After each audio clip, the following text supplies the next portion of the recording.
Assalamualaikum warahmatullahi wabarakatuh.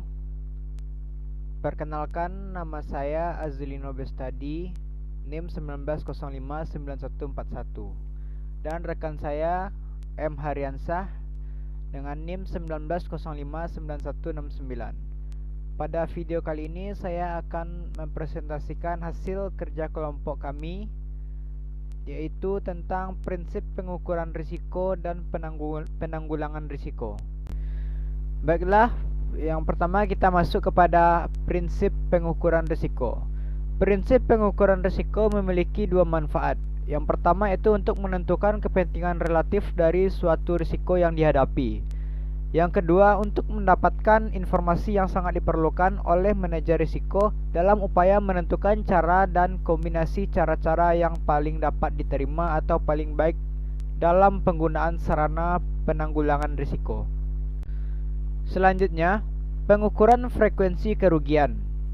Pengukuran frekuensi kerugian adalah untuk mengetahui berapa kali suatu jenis peril dapat menimpa suatu jenis objek yang bisa terkena peril selama suatu jangka waktu tertentu, umumnya 1 tahun.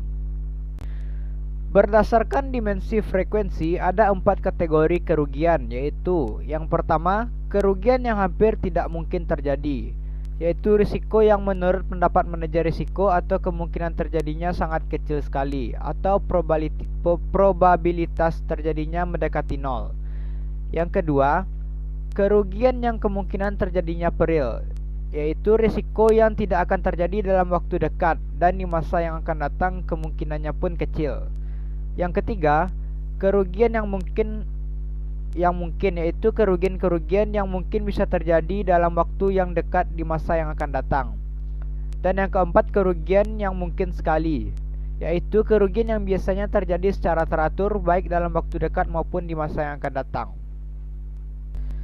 Selanjutnya yaitu pengukuran kegawatan kerugian. Pengukuran kerugian potensial dari dimensi kegawatan adalah untuk mengetahui beberapa besarnya nilai kerugian, yang selanjutnya dikaitkan dengan pengaruhnya terhadap kondisi perusahaan, terutama kondisi finansial. Selanjutnya kita masuk kepada konsep probabilitas, yaitu yang pertama A. Konsep sample space dan event merupakan suatu set dari kejadian tertentu yang diamati, misalnya jumlah kecelakaan mobil di wilayah tertentu selama periode tertentu. Yang B. Asumsi dalam probabilitas. Yang pertama, bahwa kejadian atau event tersebut akan terjadi.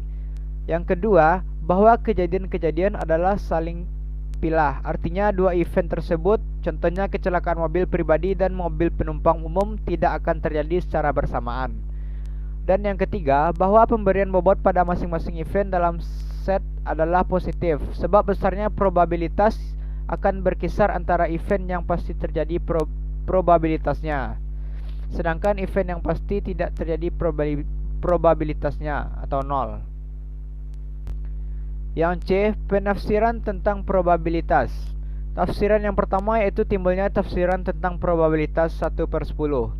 Penafsiran tersebut berdasarkan satu, misalnya saja gudang yang dikatakan sama atau serupa pada kenyataannya tidak pernah persis serupa. Misalnya walaupun sama tetapi berbeda lokasi, konstruksinya, dan perawatannya. Yang kedua, kondisi bisa berubah. Peninjauan masa lalu itu menyediakan sebagian dasar untuk suatu penafsiran probabilitas kerugian. Penafsiran yang kedua sangat berfaedah dalam menetapkan tindakan yang diambil berkenaan dengan ekspor tersebut. Satu, peristiwa yang saling pilah atau mutually exclusive event. Yang kedua, compound event. Yang ketiga, peristiwa bersyarat. Yang keempat, peristiwa yang inklusif. Baiklah, untuk materi selanjutnya akan dilanjutkan dengan rekan saya M Haryansyah. Kepada Rian kita persilakan. Assalamualaikum warahmatullahi wabarakatuh. Saya M Haryansyah dengan NIM 19059169. Di sini saya akan melanjutkan materi dari Azlino Bestadi dari kelompok 12, yaitu B. Penanggulangan risiko. Dalam kehidupan sehari-hari sering kita dengar istilah risiko. Berbagai macam risiko seperti risiko kebakaran, tertabrak kendaraan lain di jalan, risiko terkena banjir di musim hujan, dan sebagainya. dapat menyebabkan kita akan menanggung risiko-risiko jika kita tidak mengantisipasi dari awal. Lebih-lebih dalam dunia bisnis, ketidakpastian beserta risikonya merupakan suatu yang tidak dapat diabaikan begitu saja. Malahan harus diperhatikan secara cermat bila orang menginginkan kesuksesan. Risiko tersebut antara lain kebakaran, kerusakan, kecelakaan, pencurian, penipuan, kecurangan, penggelapan, dan sebagainya yang dapat menimbulkan kerugian yang tidak kecuali.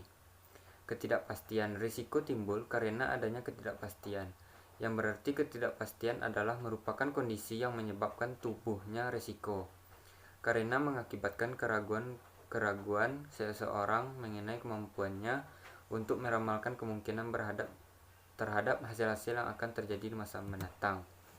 Secara garis besar, ketidakpastian dapat diklasifikasikan ke dalam yang pertama adalah ketidakpastian ekonomi, yaitu kejadian-kejadian yang timbul sebagai akibat kondisi dan perilaku dari perilaku ekonomi, misalnya perubahan sikap konsumen, perubahan selera konsumen, perubahan harga, perubahan teknologi, dan penemuan baru, dan sebagainya. Yang kedua, ketidakpastian alam, yaitu ketidakpastian yang disebabkan oleh alam, misalnya badai, banjir, gempa bumi, kebakaran, dan sebagainya.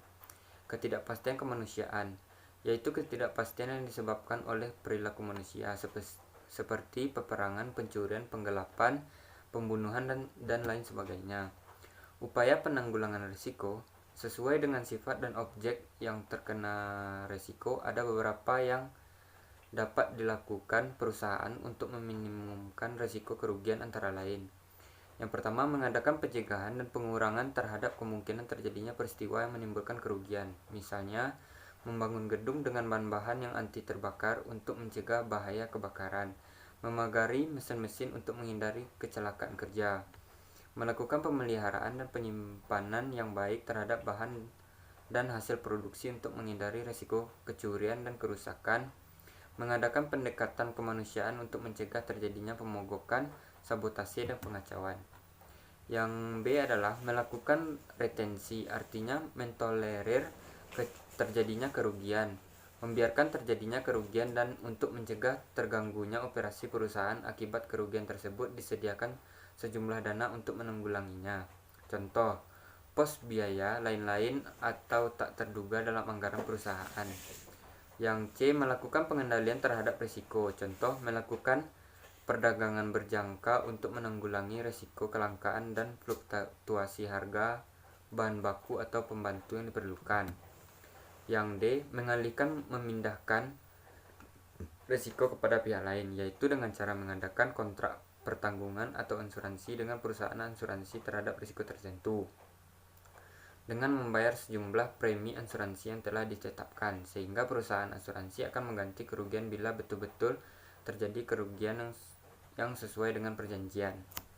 Sekian dari saya penjelasan dari Emarensha dan Azelino Bestadi dari kelompok 12. Jika ada kekurangan materi dan salah kata, saya mohon maaf. Saya undur pamit. Assalamualaikum warahmatullahi wabarakatuh.